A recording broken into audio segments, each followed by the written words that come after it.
తండ్రి కట్టిన ఇల్లు దాయాదులకు విక్రయించి వస్తువులు చేయించినాను. మా అత్తవారిచ్చినట్టు మామిడి తోట నీవు కోరగా రాసి ఇచ్చినాను. కులసతి మేమి సొమ్మును పుస్తకో కూడా కొని వచ్చి నీ ఇంట గుప్పినాను. కులము వారెల్ల మా కులము వారెల్ల నీకిది కూడదు కూడదు కూడదన్న భార్య నూతికి కోతికి పరుగులిడిన లెక్కసేక నీ ఇంటి కుక్కవోలే కాచుకుని తుడున్నాను కలిగి నేను. కాచుకుని ఉన్నాను కలిగి నేను.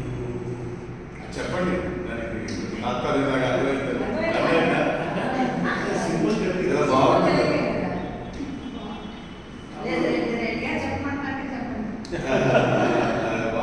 అంటే ఒక ఆమె కోసం నేను చెప్పింది ఏదో పనులు చేశాను, ఇంత చేసినా కూడా ఉన్నాను, ఇంకా నువ్వు యూఆర్ నాట్ హ్యాపీ అని దానికి ఆమె చెప్తుంది. చింతామణి సమాధానంగా అయ్యా శంకరం గారు మీరు చేసినవన్నీ మీరు చెప్పారు. నేను మీకోసం ఎటువంటి త్యాగాలు చేశానో ఒకసారి మీకు జ్ఞప్తికి తెచ్చాను. తనకు కలిగినవన్నీ ధారపోసిన ఎట్టి సీతాపతికి స్వస్తి చెప్పినాను.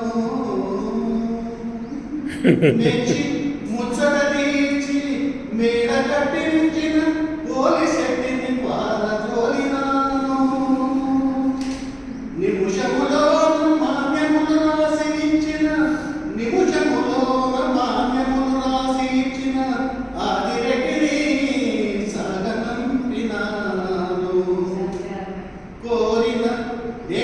కోరిన బంగారు కొండనేరియు తెచ్చు పెద్ద శక్తికి సొట్టు పెట్టినాను. కొత్త సొగసుల